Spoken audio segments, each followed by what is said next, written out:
guys, welcome back to Techno Pow, and today...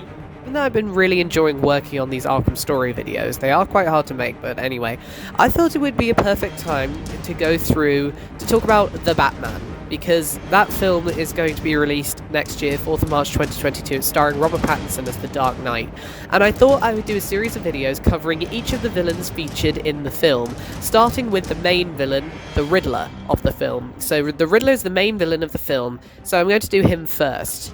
I did Red Hood and Scarecrow to cover the release and celebrate the release of Titan Season 3, but I'm going to continue with this The Batman series, focusing with an Arkham story focusing on each of the villains from the film, and this time it's the Riddler, the main villain of the film, so here we go.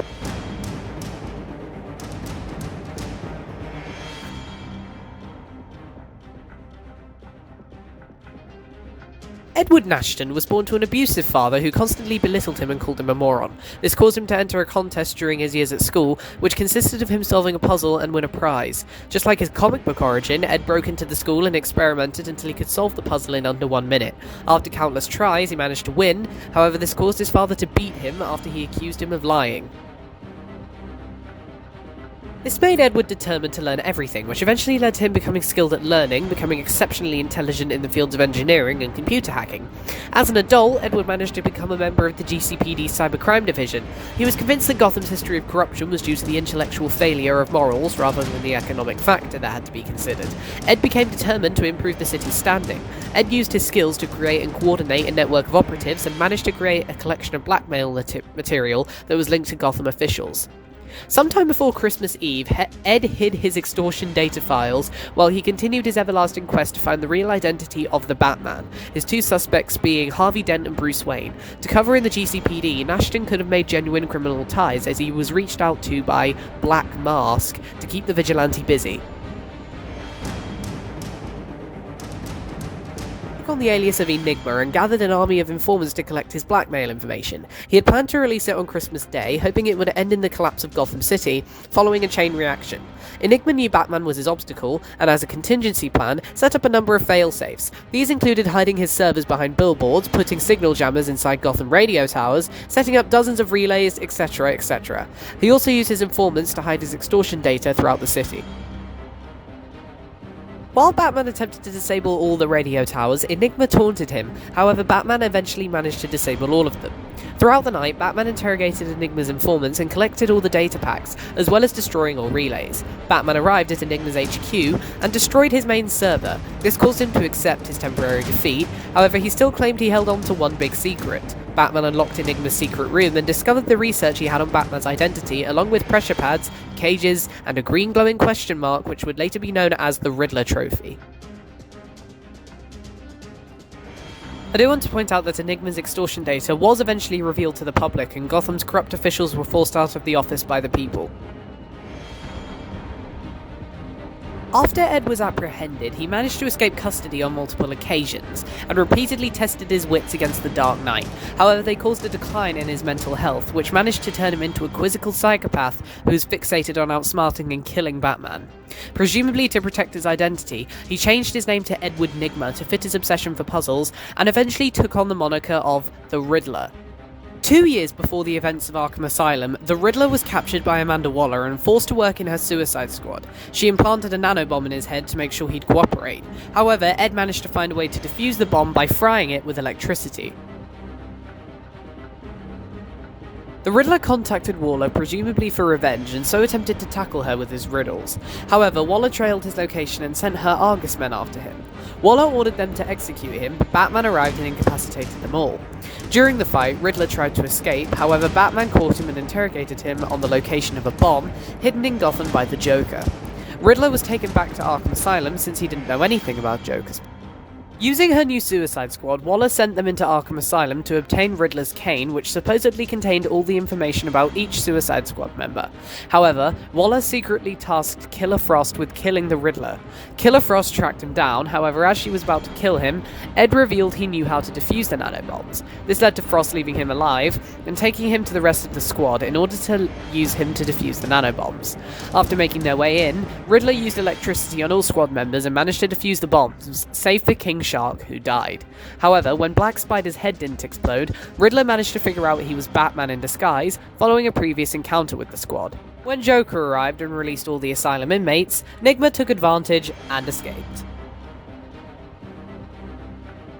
After Ed was recaptured, he was assigned to Dr. Penelope Young. During their sessions, Nygma told her of his abusive father and his desire to outsmart and his obsession with Batman. Ed claims that everyone was a moron and that people needed to see Batman for who he truly was, a criminal. He thought that Batman took money from the criminals he defeated to pay off Jim Gordon so he wouldn't arrest him. After being informed of Joker's plan to take over Arkham, the Riddler revealed the Titan formula information to Dr. Young, sparking her obsession with the formula. At some point, Riddler organised his riddles around Arkham Island for Batman to solve, including Riddler trophies, riddles to be solved, and the Chronicles of Arkham. The Riddler had managed to escape when the Joker took over Arkham Island and trapped Batman inside without any outside help. Hiding in Old Gotham, the Riddler hacked Batman's communication system and bragged about how intelligent he was, before challenging Batman to solve his riddles around Arkham Island. Riddler claimed the first few were easy and taunted him whenever he needed a map. Riddler eventually began respecting Bruce's intelligence once 40% of his challenges had been completed. After 70%, Ed immediately assumed Batman was cheating. Prior to solving the last few riddles, Batman located Riddler's signal and notified the police. Listening in, the GCPD broke into Nygma's hideout and arrested him. Ed accused Batman of cheating before he was arrested. After being placed back in Arkham Asylum, the Riddler contacted an informant named the Broker and hired him to build new layers inside the large super prison known as Arkham City. After escaping due to help from Poison Ivy, Riddler arrived at his new headquarters inside Arkham City and picked up his customized green suit. Inside his headquarters was a surveillance system where he could watch the experimental death traps he had come up with. Riddler, at some point, managed to contact Hugo Strange and told him that he had known a lot about his secrets, such as using Jervis Tech to create the Tiger System. However, after Strange refused to reveal Batman's identity to him, Ed never contacted him again. The Riddler constructed his riddles around Arkham City and managed to construct his rooms with elaborate death traps that he would use in his plan to defeat Batman. He also recruited his informants yet again, this time to use them to infiltrate Penguin's, Two-Face's, and Joker's gangs. The Riddler then kidnapped the medical staff from the church, giving them each a radio signal and one of them the Enigma machine. Riddler used his thug to keep the first hostage watch, however he was taken out by Batman. Riddler then told Batman that he had to rescue 5 other hostages in 5 other riddle rooms, and, as he did, Riddler grew frustrated with Bruce's gadgets, as they were allowing him to complete all the challenges. When Batman rescued the final hostage, Riddler was flabbergasted and vowed to create a puzzle that would end Batman's life. At his hideout, Riddler continued to taunt the remaining hostages while he worked on more and more riddles for Batman. However, Batman had managed to find the location of the Riddler's hideout, the abandoned train yard underneath the Iceberg Lounge. Batman managed to sneak in and avoided the remaining hostages who were forced to work or die. Batman snuck underneath the Riddler and took him down. He snapped Riddler to his own machine, humiliating him. While working, Ed vowed revenge. Due to Protocol 10, the Riddler was forced to be let go and released because of the highly illegal actions committed by Strange. Ed became obsessed with exposing Bruce's brutal actions towards the criminals in Arkham City and leaked this information onto the internet. However, the people backlashed towards Nygma, which caused him to delete the emails. Riddler became obsessed with revenge against Batman and was about to smash his laptop when he was sent a message by Scarecrow. At the meeting where Scarecrow and the Arkham Knight revealed their plans to kill Batman, Ed was initially uninterested as he had plans of his own. In an attempt to appeal to his ego, Scarecrow met with the Riddler in private and suggested his plans coincide with his plans, with the intention that various attacks from so many criminals would draw Batman away from again defeating him. Riddler then began to modify Grand Central Station into a deadly racecourse, as well as taking refuge inside Pinckney Orphanage as his main base of operations. To this end, he again created various new puzzles and scattered his informants around the city, including one inside GCPD. Instead of using thugs, Ed got a hold of the Mechanical Guardians from Wonder City and modified them into Riddler bots. As bait for the Bat, Riddler lured Catwoman into Pinckney Orphanage and claimed he had a job for her, telling her he wanted her to steal a battery to power his Riddler bots. However, as Catwoman was about to leave, Riddler tied her up and, using Amanda Waller's nanobomb technology, placed an explosive collar around her neck, which could only be unlocked by certain keys by Batman completing his puzzle. When Scarecrow made his move on Gotham, Batman raced over to Miagani Island and hacked in to raise the bridges. Just as he did, the Riddler broadcasted a message to him through the monitors, showing him he had Catwoman hostage and that he would not be humiliated again. Riddler then told Batman to come to the orphanage or Catwoman would die. When Batman arrived, Riddler revealed his new mechanical henchmen and released them upon Catwoman and Batman, which they both defeat. Riddler then told Batman about the collar and informed him of his riddles, telling him to head to the first puzzle. Throughout the night, Batman managed to defeat more and more of Riddler's puzzles, including racetracks and Riddler rooms, which required the assistance of Catwoman. Riddler became frustrated that his calculations of crushing and or having the Batmobile pulled down by gravity did not work. Desperate, Riddler improved his Riddler bots and swore that they would not defeat them. Eventually, after many long hours, Batman and Catwoman managed to defeat all of the puzzles, obtaining every key and remove the collar. When they were about to leave, Riddler burst through the floor with his giant mech suit and forced the both of them to fight through his guards yet again. Annoyed with the fact that he may lose again, Riddler told Batman to solve all 243 riddles around the city, and then he would fight him.